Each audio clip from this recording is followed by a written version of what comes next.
Hello the future officers, welcome you all to study funda. कैसे हो दोस्तों आप सभी लोग। स्वागत है आपका आज की इस वीडियो में। इस वीडियो में मैं डिस्कस करने वाला हूं सीएपीएफ एसी 2023 एग्जाम का जो हाल फिलहाल में रिजल्ट आया है। उसमें बहुत सारे बच्चे जो सेलेक्ट हुए थे, आप सब लोगों को ढेर सारी बधाइयां। बट काफी सारे बच्चे ऐसे थे जिन्होंने इंटरव्यू दिया था बट अनफॉर्चुनेटली एग्जाम क्वालिफाई नहीं हो पाया। सेम चीज 2024 में होने वाली है। इसलिए मैं आपको एक पूरा प्रोसेस दिखाता हूं कि किस तरीके से बच्चे रिटर्न एग्जाम क्वालिफाई करते हैं और वो कौन से बच्चे होते हैं जो अल्टीमेटली रह जाते हैं फाइनल मेरिट लिस्ट में उनका नाम आने से। बहुत ही इंपॉर्टेंट एनालिसिस इसमें करने वाला हूं दोस्तों, आपको देख के बहुत अच्छा लगेगा और एक्चुअली में आपको समझ में आएगा कि कौन से वो बच्चे होते हैं जिनका एग्जाम अल्टीमेटली क्वालिफाई नहीं हो पाता है और क्या आपको करना चाहिए, क्या आपका टारगेट रहना चाहिए सीएपीएफएसी 2004 के लिए, सॉरी 2024 के लिए, कि कितने मार्क्स आपके एटलीस्ट आए कि आपका फाइनल मेरिट लिस्ट में जो है नाम आ जाए। देखिए, जब भी हम किसी एग्जाम की प्रिपरेशन स्टार्ट करते हैं तो हमारा मेन मोटो ये रहता है कि यार मुझे इस एग्जाम में फाइनली सिलेक्ट होना है, जो लास्ट जो पीडीएफ आएगा यूपीएससी का रिजल्ट का उसमें मेरा नाम होना चाहिए, है ना। सिर्फ रिटन एग्जाम क्वालिफाई करने के लिए कोई भी एग्जाम नहीं देता है, राइट। लेकिन स्टिल ऐसा देखा गया है, बहुत सारे बच्चे जो नहीं हो पाते उनके पीछे का रीजन मैं आपको आज बताने की कोशिश करूंगा। तो इस वीडियो में हम बात करने वाले हैं सीएपीएफएसी 2023 के कट ऑफ एनालिसिस के बारे में कि कितनी कट ऑफ गई और उसका क्या इंपैक्ट पड़ा उन बच्चों के ऊपर जिनका सिलेक्शन नहीं हुआ है। चलिए स्टार्ट करते हैं दोस्तों ये वीडियो। सबसे पहले यहाँ पे वैकेंसीज में आपको बता देता हूँ। सीएपीएफ एसी एग्जाम 2023 की रफली अराउंड 350 से 360 वैकेंसीज यहाँ पे आपको देखने को मिलेंगी, जिनके लिए ये डाटा मैं बता रहा हूँ, मैं देख के चेक करके बता रहा हूँ आपको। 2300 बच्चों ने जो है ये रिटर्न एग्जाम क्वालिफाई किया था। अगर आप 2300 को, समथिंग नंबर और था 2323 कुछ ऐसा था, इसको अगर 352 से जो है डिवाइड करोगे आप तो रेशो जो निकल के आता है वो आता है 6.45, यानी कि जितनी वैकेंसी है उसका 6.45 टाइम्स यूपीएससी ने ज्यादा बच्चों को बुलाया था, राइट। ये वो बच्चे हैं जिन्होंने रिटर्न एग्जाम क्वालिफाई किया था 2023 का। But in return exam qualify बच्चों में से जो इंटरव्यू में जो अपीयर हुए थे वो नंबर था आपका 1189 का, ठीक है। अब बीच में जितने भी 1000 के आसपास जो भी बच्चे हैं उसमें से बहुत सारे बच्चे फिजिकल देने ही नहीं गए होंगे। काफी सारे बच्चे ऐसे होंगे जो फिजिकल देने गए थे बट अल्टीमेटली फिजिकल में बाहर हो गया। कोई 100 मीटर में बाहर हुआ, कोई 800 मीटर में बाहर हुआ, कोई लॉन्ग जंप में बाहर हुआ, कोई शॉर्ट पुट में बाहर हुआ, कोई मेडिकल में बाहर हुआ, राइट। तो अल्टीमेटली 2300 में से सिर्फ 1189 बच्चे ऐसे बचे जिनको इंटरव्यू देना था। अब इन 1189 में से भी रफली अराउंड 100-200 बच्चे ऐसे होंगे जो इंटरव्यू देने नहीं जा पाए किसी वजह से, ठीक है। हो सकता है कोई बीमार हो उस टाइम पे, किसी को चोट लग गई हो, या फिर किसी का मनी ना किया हो, किसी का स्टेट पीसीएस का एग्जाम हो, किसी का आईएएस का एग्जाम है, कोई भी रीजन हो सकता है, ठीक है। तो अल्टीमेटली मैं एक एग्जांपल के तौर पे मान के चल रहा हूं कि यार 1100 बच्चों ने इंटरव्यू दिया होगा, राइट। इन 1100 बच्चों में से अल्टीमेटली फिर यूपीएससी ने 350 360 जितनी वैकेंसी उन्होंने निकाली थी उतने बच्चों का इन्होंने रिटर्न एग्जाम क्वालिफाई किया, फिर मेडिकल वगैरह सारा करा के फाइनल मेरिट लिस्ट बना दी कि भाई ये 352 बच्चे हैं टोटल। रिजर्व लिस्ट आनी बाकी है वो छोड़ दो, बट स्टिल अभी एग्जाम्पल के तौर पर समझो। अब मेन जो मुद्दा आता है ना, वो मुद्दा आता है इन बच्चों का कि जो 1100 बच्चे थे और 2300 जो बच्चे थे, ये टोटल 2300 में से जो 1100 बच्चे थे जिन्होंने इंटरव्यू दिया, कहां पे इनकी कमी रही, ठीक है। और ये सेम चीज एप्लीकेबल होगी 2024 के अंदर भी। तो जो 2024 के लिए अप्लाई कर रहे हैं फॉर्म, अभी एग्जाम है जिनका 4 तारीख को, आप इस वीडियो को ध्यान से देखिए, बहुत इंपॉर्टेंट आपके लिए, ठीक है। अभी जो वैकेंसी है वो है 506। ये एक इंपॉर्टेंट नंबर है। लास्ट टाइम से अगर आप देखोगे 352 356 वैकेंसी से 506 वैकेंसी, रफली अराउंड 150 160 वैकेंसी ज्यादा है। वैकेंसी ज्यादा होने का डायरेक्टली बहुत बड़ा इंपैक्ट आपका कट ऑफ पे पड़ता है दोस्तों, तो उसके बारे में भी देखेंगे। अभी आप एक चीज नोट यहाँ पे करना कि जो जनरल की जो कट ऑफ है आपकी पेपर 1 के लिए, राइट, तो जो जनरल की कट ऑफ है पेपर 1 के लिए वो यहाँ पे आपकी 118 नंबर गई है। ओबीसी के लिए भी 118 गई है, ईडब्ल्यूएस के लिए 109 गई है। मैं सिर्फ जनरल का एग्जाम्पल लेके चलता हूँ, बाकी सारे उससे नीचे ही मार्क्स हैं उसके, राइट। चलिए आगे बढ़ते हैं, एनालिसिस करते हैं बहुत अच्छे तरीके से। अब बात करेंगे उन बच्चों के बारे में जो पूरी लिस्ट है, पिछले साल का एग्जाम हुआ, सब बच्चे अपने रिजल्ट का वेट कर रहे हैं, उस टाइम के ऊपर मैं जाना चाहता हूं, ठीक है। उस टाइम पे चलते हैं। अभी यूपीएससी ने क्या किया 2023 में, यहाँ पे मैं प्रॉपर पूरा बना के दिखाऊंगा आपको, पूरा एंड तक जरूर देखना है, बस आपको समझ में आ जाएगा पूरा कट ऑफ का खेल कैसे डिसाइड होती है, ठीक है। मैं यहाँ पे बात कर रहा हूं नंबर 1 से लेके, ये वो बच्चा है नंबर 1 जिसके सबसे ज्यादा मार्क्स हैं, यानी कि जो रैंक 1 है आपका, ठीक है। इसके पेपर 1 में मान के चलो कितने भी नंबर हो सकते हैं उससे, तो इससे तो फर्क पड़ता ही नहीं, रैंक 1 से कोई फर्क नहीं पड़ता। जो लास्टवा बच्चा है ना 2300वां बच्चा, यहां से चीजें बदलती हैं आपकी, ठीक है। अब देखो टोटल इन्होंने 2300 बच्चों का शॉर्टलिस्ट किया, रिटर्न एग्जाम क्वालिफाई कराया कि भाई आप लोग जो है फिजिकल के लिए आ जाओ। तो यहां से लेके यहां तक टोटल बच्चे कितने सेलेक्ट हुए हैं, 300 50 फॉर एग्जाम्पल, इजीनेस के लिए मैं कर लेता हूं। इनमें से कितने बच्चे ऐसे हैं जो बच गए हैं, जिनका सिलेक्शन नहीं हुआ है फॉर एग्जाम्पल, ठीक है। तो वो जो है बचे आपके समवेयर अराउंड 1950। यहाँ पे सारा इंपॉर्टेंट गेम है दोस्तों, यहाँ पे आपको समझने की जरूरत है कि सब चीजें बदलती कैसे हैं, ठीक है। मैं यहाँ पे उस बच्चे की बात कर रहा हूं जो बच्चा पहले नंबर पे है फॉर एग्जाम्पल, ठीक है। पेपर 1 में इस बच्चे के पेपर 1 में भी सबसे ज्यादा नंबर, पेपर 2 में भी सबसे ज्यादा, और पेपर इंटरव्यू में भी सबसे ज्यादा। थोड़ा बहुत फर्क पड़ सकता है, थोड़ा बहुत इन द सेंस हो सकता है जो थर्ड रैंक हो उसके इंटरव्यू में 130 नंबर आ गए हो, लेकिन फर्स्ट रैंक के इंटरव्यू में 125 नंबर आ गए, 5 नंबर यहाँ से फर्क पड़ गया। बट उधर पेपर 1 में उसके ज्यादा नंबर है, मतलब फर्स्ट रैंक जो बच्चा होगा उसका ओवरऑल परफॉर्मेंस तीनों ही चीजों में सबसे बढ़िया होगा, इसीलिए जो है वो फर्स्ट रैंक बना है, राइट। ये चीज समझ में आ गई होगी। अब यूपीएससी की जब हमने कट ऑफ देखी तो हमें क्या पता चला कि जनरल का जो लास्ट रिकमेंडेड कैंडिडेट है, ठीक है, उसके 118 नंबर है पेपर 1 में, ठीक है।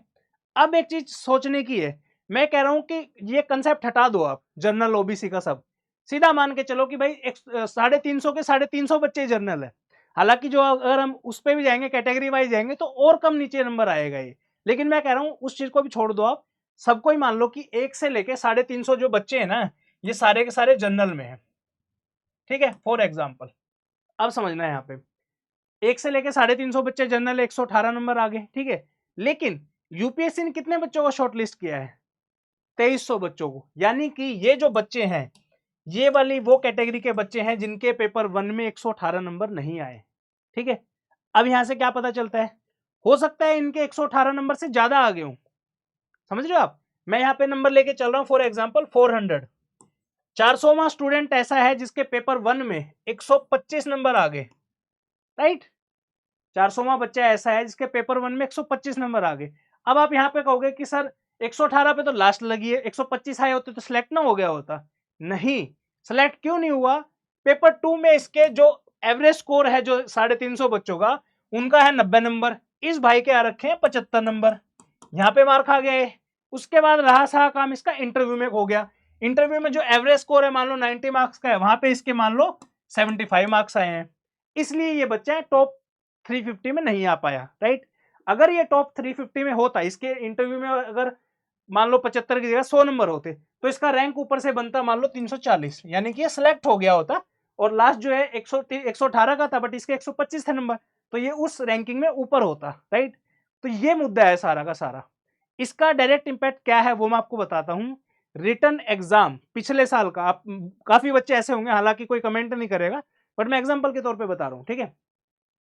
पिछले साल ऐसे काफी सारे बच्चे रहे होंगे अलग अलग कैटेगरीज के अंदर जिनका स्कोर 118 से भी कम होगा और रिटन एग्जाम उनका क्वालिफाई हुआ होगा, बट अल्टीमेटली सिलेक्शन इसलिए नहीं हुआ कि पेपर 2 में भी कम मार्क्स रह गए और इंटरव्यू में भी कम मार्क्स आए हैं। ये चीज आप नोट करके रखो, आप समझ रहे हो। अब इसमें मौका किसके पास है, कौन अच्छा कर सकता है, उसके बारे में बात करते हैं फॉर एग्जाम्पल, ठीक है। चलिए नेक्स्ट स्लाइड पे चलते हैं। अब मैं बात करता हूं 2024 वाले कैंडिडेट्स के लिए, ठीक है। पेपर 1 की 2023 की जो कट ऑफ है वो 118 मार्क्स है, हमें ये पता चला है, ठीक है। 2024 की अगर मैं लेके चलूं पेपर 1 के मार्क्स, ठीक है, लास्ट हमारे पास 2019 का रिकॉर्ड है जहां पे पेपर 1 के लिए जनरल का 95 मार्क्स उस बच्चे के थे जो फाइनली रिकमेंड हुआ था। बट मैं मान के चल रहा हूं कि यार इतनी कम तो नहीं जाएगी, ठीक है। मोटा मोटा नंबर आप मान के चलो कि पेपर 1 की जो है 110 नंबर पे कट ऑफ जाएगी, जो अगले साल फाइनली सेलेक्ट होगा जनरल का बच्चा, ठीक है। अब एक चीज नोट करो आप, ये फर्स्ट बच्चा हो गया अगले साल का जो टॉपर होगा 2024 का, ये हो गया 506वां बच्चा, और ये हो गया वो लिस्ट पूरी जितने बच्चे यूपीएससी शॉर्ट लिस्ट करेगी इन बच्चों को। लास्ट टाइम 6.45 किया था, उससे पहले 7 पॉइंट समथिंग था, उससे पहले 7 पॉइंट समथिंग था, तो एवरेज मिनिमम में मान के चल रहा हूं 6 गुना बच्चों को यूपीएससी लेगा ही लेगा, रिटर्न एग्जाम क्वालिफाई कराएगा। तो 506 को 6 से गुना करो तो समवेयर अराउंड 3000 बच्चे यहाँ पे आपके आ जाते हैं, ठीक है। अब समझने वाली चीज क्या है कि जनरल का 506वां जो बच्चा होगा, अगेन मैं ये कह रहा हूं कि 506 को जनरल ही मान लो सबको कि सब जनरल में है, और लास्ट रिकमेंडेड कैंडिडेट बच्चे के नंबर 110 हैं, हालांकि कम जाएंगे कैटेगरी के हिसाब से, बट फिर भी आप मान के चलो, ठीक है, 110 है। तो इस बच्चे के अगर 110 नंबर पेपर 1 में और ये रिकमेंड हुआ है, तो इससे जितने भी नीचे वाले जो नंबर है ना, 3000वां स्टूडेंट वो होगा जिसके पेपर 1 में हो सकता है 80 ही नंबर हो, ठीक है। इसमें मान लो कि इसके पेपर 1 में 80 नंबर हो, राइट। रिकमेंड क्यों नहीं होगा ये 506 में नंबर पे क्यों नहीं आएगा, क्योंकि इसके नंबर कम है पेपर 1 में। एग्जाम क्वालिफाई हो गया है, ठीक है। अब एक चीज ये हो सकती है कि इस बच्चे के पेपर 1 में 80 नंबर है, पेपर 2 में हो सकता है भाई ये 100 नंबर खींच दे, इंटरव्यू में 130 कर दे। अब देखोगे ओवरऑल स्कोर इसका बढ़िया बन गया, तो हो सकता है इसका रैंक ऊपर आ जाए, मान लो 490 रैंक इसका बन जाए, ठीक है, समझ लो। तो फाइनल कट ऑफ क्या होगी, जो लास्ट रिकमेंडेड जो बच्चा होगा तो वो चेंज हो जाएगी। हालांकि इतना फर्क नहीं पड़ता कि 80 नंबर वाला जो है ऊपर वाले उसमें पहुंच जाए, ठीक है। तो मेरा कहने का मतलब कुल इतना सा है कि अगर आप सीपीएफ एग्जाम 2024 के लिए प्रिपेयर कर रहे हो तो जो भी कट ऑफ है इसके उसमें नहीं रहना है, ये तो मिथ है। 118 में तो वो है जो 350 में सिलेक्ट हुआ है, उनका क्या जो 2300 नंबर पे जो बच्चा था एग्जाम तो उसका भी क्वालिफाई हुआ है ना। तो एग्जाम तो आपका 100 मार्क्स पे भी क्वालिफाई होगा, एग्जाम आपका 90 मार्क्स पे भी होगा, 85 मार्क्स पे भी होगा, लेकिन फाइनल एग्जाम आपका तभी होगा जब आपके नंबर अच्छे होंगे। तो वो एक नंबर मैं आपको बता देता हूं कि कितना नंबर होना चाहिए जनरल कैटेगरी का जो कैंडिडेट है, ठीक है। अगर आपको फाइनल मेरिट लिस्ट के अंदर आना है, कोई भी जनरल कैटेगरी का स्टूडेंट है, अगर आपको रोकना नहीं सर, एक सेकेंड वो ले आओ एक बार ना, ठीक है। अगर कोई भी जनरल कैटेगरी का स्टूडेंट है उसको एटलीस्ट, अगर आपको पूरा फाइनल में अपना नाम चाहिए लिस्ट के अंदर, तो मिनिमम आपको 130 नंबर का स्कोर करके चलना पड़ेगा। इतने नंबर ले आओ, मैं आपको एश्योरेंस दे रहा हूं कि आपका हो जाएगा, लेकिन सिर्फ इसके बेसिस पे नहीं होगा, ये चीज आपको ध्यान रखनी है। पेपर 1 में 130 आए, अब हो सकता है कि अरे सर नोट्स ला दो, आप क्या क्या कर रहे हो, नोट्स बोले हैं, लेके आओ बंडल पूरा, ठीक है।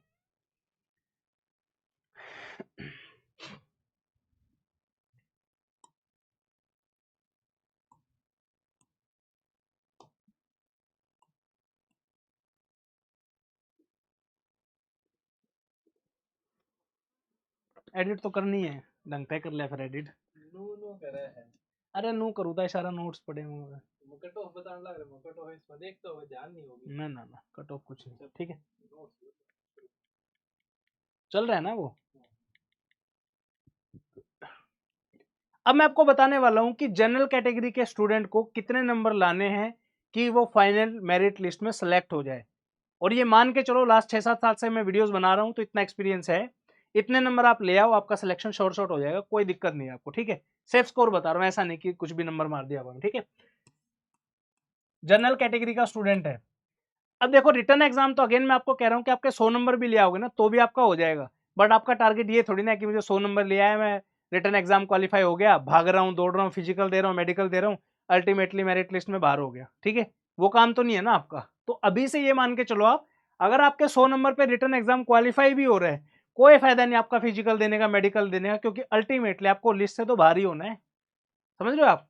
लेकिन यहाँ पे एक ट्विस्ट है, ट्विस्ट क्या है, मान के चलो एक जनरल कैटेगरी के स्टूडेंट के लिए मैं एक नंबर दे रहा हूं कि भाई आपको ज्यादा नहीं 130 मार्क्स आपको पेपर 1 में लाने हैं, ठीक है। ये वो नंबर है, प्यारा नंबर, जिससे आपका सिलेक्शन फाइनल मेरिट लिस्ट में हो सकता है जनरल कैटेगरी के स्टूडेंट का।